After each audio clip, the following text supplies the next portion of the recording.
Gary Walden has pole position in the number 5 car, 70.53, the Maztec Automotive Mazda. From 2 is car number 3, reliable Peter Fitzgerald, the Yokohama Tyres Commodore.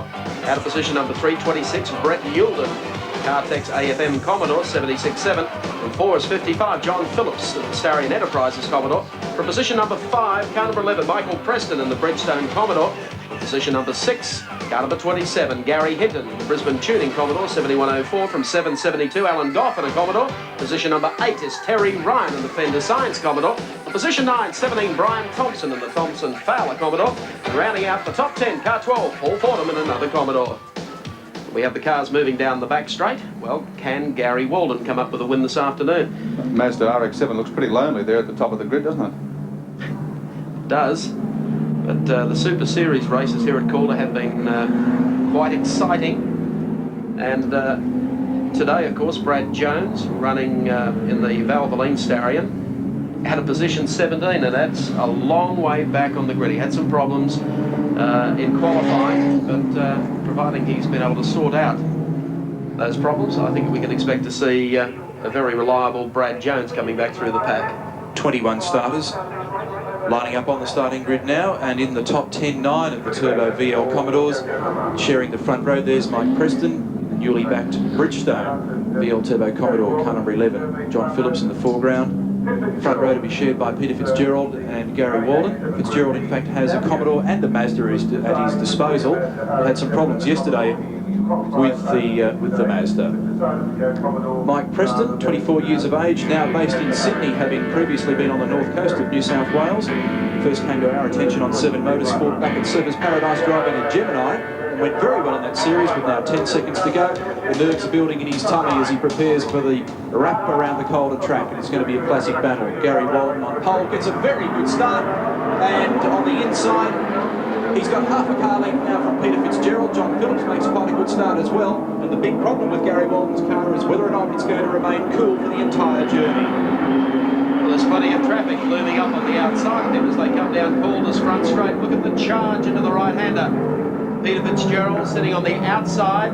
That's not the spot to be because he'll be carted out there and probably outmaneuvered. No, he's not. He drops straight back into second behind Gary Walden. They all get through the first turn okay. Make it back through the left-hander. The run up the rise here. Peter Fitzgerald sits in second, but the Goodyear entry, the Mazda RX-7 of Gary Walden, will lead them onto the back straight for the first time. There's the gap. These are standard production-based motor cars on radial tyres, and Gary Walden in the Turbo RX-7 Mazda leading from Fitzgerald and Yulden. And it's real radial squeal that you hear in this form of racing. The leader of this Super Series, and this is the final round incidentally, is Brett Yulden. Has a total of 43 points. He's one clear of John Phillips, who's back in, what, 5th place at the moment. Peter Fitzgerald second. There's car number 26, Brett Yulden. And in 3rd place in the series at the moment, Peter Fitzgerald, who's second on the road at the moment in the Yokohama entry. Of course, a good pipe opener to the opening round of the Australian Production Car Championship. We'll be bringing you that next weekend live on 7 Sport from Simmons Plains in Tasmania. Car number 27, Gary Hinton, buying his way into this battle at the moment. Oh, she's got plenty of opposite lock. Likes a bit of rally. That wasn't bad. Drops 2 spots and gets in behind Brett Yulden. He's come on strong in the last half lap of the race, but it'll be Walden to lead them down the hill on the other side. Still Peter Fitzgerald running in second, Yulden is third, and then Gary Hinton in the number 27 Commodore down the back straight. Gary Walden's been having problems with the Mazda. You've noticed in previous occasions in our production car telecast that the car's traditionally had an overheating problem. Well, I can tell you it hasn't gone away. He's got water seal problems in the engine this weekend, and he's been somehow getting water into the engine case, and was hoping and praying that the work they'd done and the hard work that the team had put in over the last couple of days might just come together this weekend to give him a result. He went well in the second round of this series back on the 11th of October last year, which coincided with the World Touring Car Championship race. Finished second, but was ultimately outed for a technicality, a problem with his engine, they said. That's the entire field of 21 cars, still going pretty strongly as they make their way down that very long straight. Walden, the leader, the Goodyear-backed Mazda. Flower grower from Wyoming, New South Wales, and driving the car that is probably the fastest of all the Group E cars, but certainly not the most reliable. It's been through 5 engines to date since he first purchased the Mazda. He's on his 6th, with his fingers crossed, and he's got a fairly decent gap at the moment over Fitzgerald. He certainly has.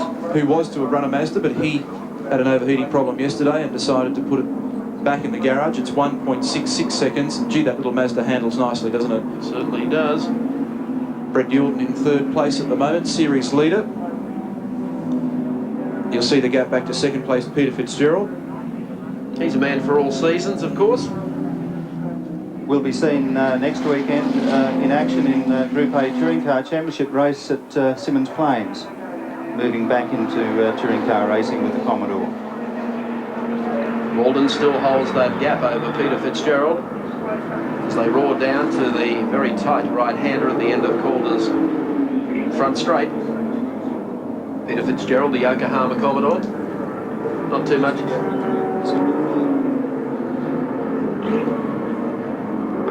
Now the gap between 2nd and 3rd. Hinton in car 27. He loves those ripple strips. The Scotch line entry. You only have tyre wear on one side of the car today.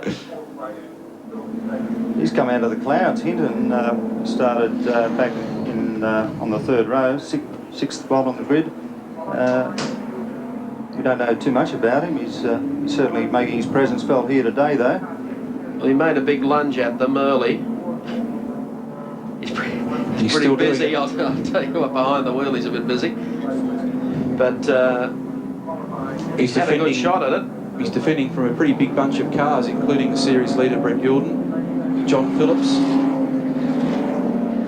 Coming up to complete lap 4 of 20 in the Yokohama Bob Jane T-Mart Super Series. Round 3 here this afternoon at Calder Park. Positions unchanged. Notice Terry Ryan in the background there as well. He's driving Alan Fender's car just as John Phillips makes a rush onto the outside. Passing, for the moment at least, Brett Yulton, and gets away with the manoeuvre. John went very well in exactly this meeting last year when we saw the Commodore VL Turbo for the very first time, but was ultimately outed for running a little bit of jungle juice in the car. It was something less than what they expect to run in your petrol tank. Terry Ryan coming through. Car number 7, Alan Fender's supported machine. Comes down the back straight. He might have dropped some Unical in it from last week. Yeah, we've seen Terry before running open wheelers and roll RT4 type cars. It's a real change. It's about as far at the opposite end of the scale as you can get from a racing car, a thoroughbred like that, to a production car, and he'll probably find that it's all a bit unusual. But he seems to be coming to terms with it pretty quickly. He wouldn't be entirely unfamiliar with it. He probably drives down to the supermarket occasionally. Like getting out of a dodgem car at the tiller of the Queen Mary.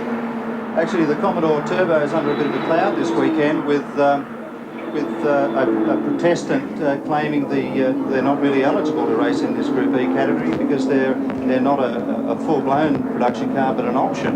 But that was thrown out by CAMS last night, although I understand the matter will not end there. They might get a series once in Australia that no one protests about. Don't hold your breath. I know. Gary Walden leads onto the back straight again, doing it very nicely here today in the series final at Calder Park for Yokohama and Bob Jane T-Marts.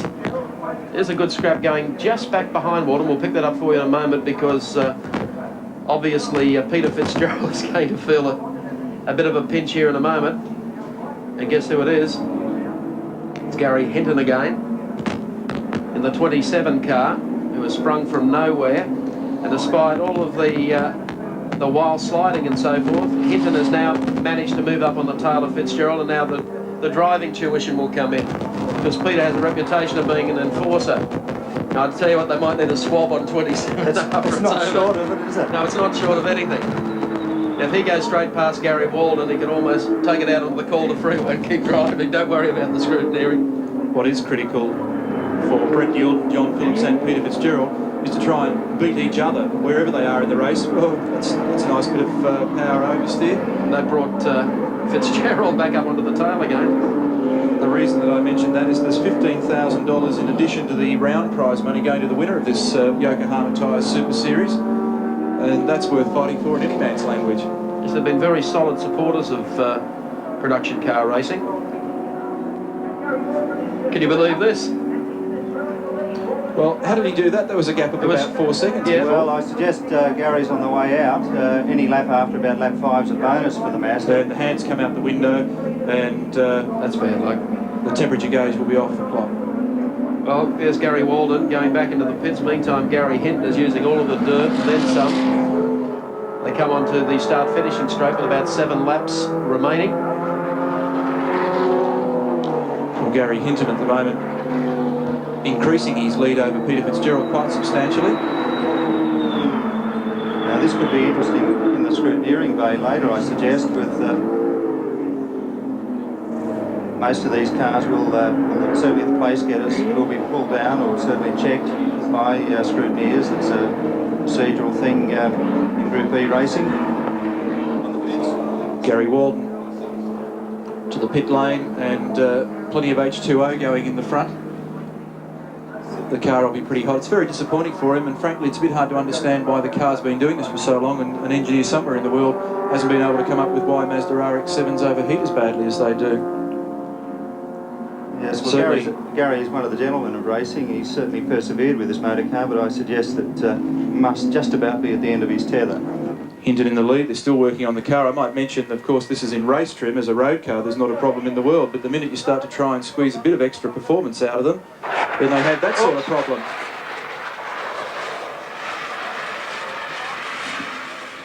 Oh, I'm pleased to report the camera's all right, but that was a bird's eye view of the letting off some steam in the Mazda. In the meantime, though, Gary Hinton in car number 27 has come from absolutely nowhere after a couple of laps, and he is the race leader as we check them out on the Castrol scoreboard. Gary Hinton leads. Peter Fitzgerald in second spot. John Phillips runs in third. Terry Bryan is in fourth, and Brett Yulden is now fifth. They're battling for big money. Yes, this is the dice that'll decide which way the money goes. Both drivers, if they stay in this position and if the rest of the race stays exactly as both these drivers will end the series on 68 points and therefore will split the prize money. However, they're not too far away, and Phillips is gearing up for a bit of a lunge at Fitzgerald here. So Hinton has disappeared into the distance. A remarkable performance from him and his car. That was just a glimpse of him. And this is Peter Fitzgerald and John Phillips about 3.5 car lengths behind. That's the gap first to second. It's pretty big. Just put a watch on it and get a precise idea. It's 3.42 seconds. Todd Hinton must have the best set of tyres in town. He's jumped over a few curbs on the way through today, but he's still been able to hold that edge over Peter Fitzgerald, and I tell you what, he's no stranger to production car racing. Phillips is sitting right behind him, so we have all the ingredients for a great scrap down to the checker for second spot and third. In the meantime, though, they're making no inroads on the lead that Gary Hinton has established in car number 27 after Gary Walden went to the pits with an overheated Mazda RX-7. Of the top 8, they're all Commodore Turbo VLs, and then the first non-Holden is the Toyota Supra, driven by John Berg. I would have expected that motor car to be a little more competitive here today, Neil. Yes, John was very quick late last year. These cars have found some form in the off-season, obviously, and this battle is really starting to build up into something now with John Phillips throwing everything at Peter Fitzgerald. Fitzgerald just ran away from him over that part of the hill and down the other side. Well, in this type of racing, it's critical that you keep the car clean all the time, never lurching sideways, washing off speed, washing off engine revs, and you have to be so careful of your tyres. Phillips, a very wide line. Fitzgerald running defence at the moment, down on the inside. He knows that there are a couple of areas around the track where the Phillips car is very strong at the moment, and this class of racing boils down to a very interesting comparison between driving styles, the types of tyres that you're using, and who your engineer is. And it's not so much a case of different brands as we've seen in other forms of racing. Lap 13 of 20 in the Yokohama Bob Jane T-Mart Super Series from production cars this afternoon. Here's Phillips pulling to the outside as they race down to the right-hander. Forced to the outside. Fitzgerald got any further to the right, he jumped down the grass. So Phillips will have to play this really from second to second, because Peter Fitzgerald can be one of the sport's best defensive drivers. He's done a few laps in this category over the years, Mike. Started, I think, when series production car racing came back into vogue in the early 1980s in an RX-7, I believe, and then had such a great run. Whoa! Great run as Phillips moves back up on Fitzgerald's tail. So he really has to catch Peter a little unaware to push the point home, but unfortunately Fitzgerald's able to get away from him, and most of the spots around the racetrack. And in fact, that little manoeuvre has cost him dearly as they come across the start-finishing line, the gap probably being about 2 or 3 car lengths. The gap between first and second is now out to over 5 seconds. These two get mixed up in anything untoward. Don't be surprised if Terry Ryan isn't on their tails in very quick order. Okay, Phillips right behind Peter Fitzgerald at the moment. Each occasion through here, you'll notice Fitzgerald's car as they run up the hill. He's been able to just grab a car length or two. Fitzgerald has always been quick out of that part of the course for the last 10 laps or so that we've been looking at him. Phillips just not quite getting the run to the top that Peter's able to put together, but he seems to be very quick at the end of the straight, and he has a real attack now on the outside, but he has to deal with a Honda that's going to be very wide. Will he give way? Well, he has. He's kept well out of that dice. You can see it coming. Well, Phillips really got right to the outside of Fitzgerald's car that time and was in a position to challenge, but couldn't quite go on with the job. Peter taking the defensive lines into the corners to ensure that that his rival doesn't get underneath him. 5 laps to go as Hinton crosses the start-finish line, extending the gap back to these guys. And Terry Ryan starting to buy his way into the battle as well. It's now 6.3 seconds from leader to this man, Peter Fitzgerald. And again, Phillips back to the outside, Fitzgerald to the inside, and we'll repeat the dose once more. We'll see what happens as they come out the other side. Nothing's going to happen on the turn in. Phillips is locking up a rear. Oh, the car gets a little sideways, washes some speed off there, tries to gather it coming out the other side. The end result, as you were. And Mike's prediction of Terry Ryan getting involved in this battle is coming to fruition. And there's still enough laps left for him to really get into this battle and upset the apple cart. He's all it really needs is Phillips to make a big boo-boo, and he'll be in the hands of Terry Ryan pretty quickly. There's not too much he can do. I mean, Fitzgerald's covering the inside line to every corner rather well. But there's only so much traction you can get on the grass on the approach to the right-hander at the end of the straight here, and that's basically what Phillips has got to do to pass Peter Fitzgerald. Fitzgerald has pulled half a car length down the back straight. There's Terry Ryan coming through. Oh, ho, ho, watch out for the wall. Got that all straightened up. Now, Ryan should be able to make a bit of a lunge at him now as they come across the line with about 4 laps remaining. Well, that was precisely the break that Peter Fitzgerald was hoping for. Cover your tracks, drive defensively and cleanly, and hope that the other fellow makes a mistake, and he did. The gap is now 1.4 seconds between those two drivers. That doesn't look much on screen, does it? It's closing a little as they go to the right-hander. That's at the southernmost end of the circuit. And Terry Ryan will be excited with the thought now of being able to attack John Phillips and at least get up onto the winner's rostrum, the top 3. Of course, that's the last thing that John Phillips wants to be involved in, a dice with Terry Ryan, who's getting pretty close now. He wants to be able to concentrate on getting by Fitzgerald. $15,000 at stake. It's not a bad incentive.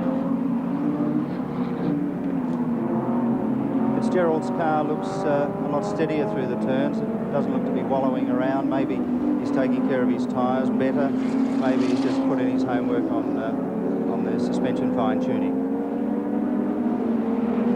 3 laps to go. Terry Ryan making an appearance in Alan Fender's VL Turbo Commodore. That's a good sign. He's up there into 4th at the moment. Our race leader has still disappeared. Here's Phillips coming down the outside again. This move lap after lap after lap. Try to pull it in really tight here. Hope that Fitzgerald just gets a little offline on the exit to that corner. Ryan coming on like gangbusters up behind Phillips now. Closing it right up. Hasn't taken Ryan too long to get the hang of this business, has it?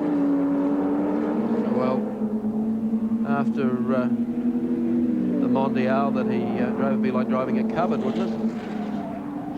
It's pretty ungainly. It's They're not the most dainty things to drive either, the Commodore. Here's Phillips making a run down the outside, but again Fitzgerald closes the gate. I noticed an enormous amount of rich black smoke coming out the side of John Phillips' car under brakes that time. Not evident with the other Commodores, so somewhere along the line his car is in slightly different trim. Maybe running a little richer, pouring a bit more fuel through perhaps. 2 laps to go for our leader Gary Hinton, who's well clear in a race of his own at the moment. And this is the battle for 2nd, 3rd and 4th. Actually, Phillips makes a big lunge down on the outside here on Peter Fitzgerald yet again. He's got the speed this time. He has. Well, look at Ryan coming along for the ride as well. He couldn't get any wider. He'll be out on the Thunderdome in a moment. You would almost think that Fitzgerald must have missed a gear or something that time to have lost that much momentum. Now watch the enforcer play here with Fitzgerald. He will just slam it down on the inside. Ryan trying to get in for a bit of the action as well.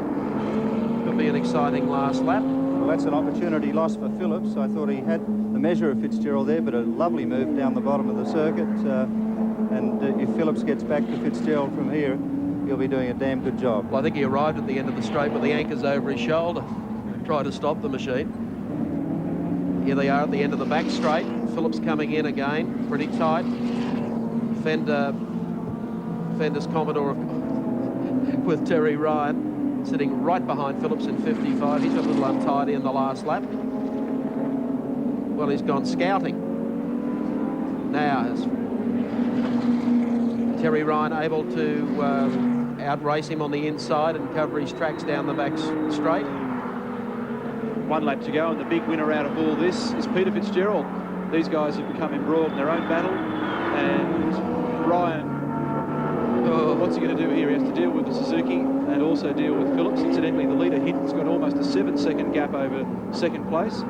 So this is the battle now. That seems as though the first 2 placings have been resolved for the moment. Ryan's big chance is to keep the pressure on Phillips down the back part of the course when they come on to the start-finishing straight. He's been wandering out there. He nipped him last time there. But you're right, Gary Hinton is going to win this one quite easily from Peter Fitzgerald. There's Phillips going the outside route. Sitting right behind him is Terry Ryan. Race leader. So Gary Hinton is not worried about dealing with any of this hard work. He's well clear and enjoying a leisurely run down towards the checkered flag at the moment.